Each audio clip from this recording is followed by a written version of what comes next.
electricity, but LPG, there's a place for it. Okay.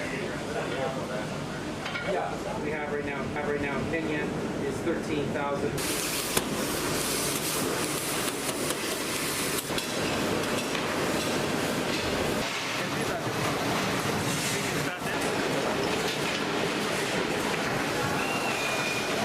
We're making products in Kenya, by Kenyans, for Kenyans, and for people in Africa.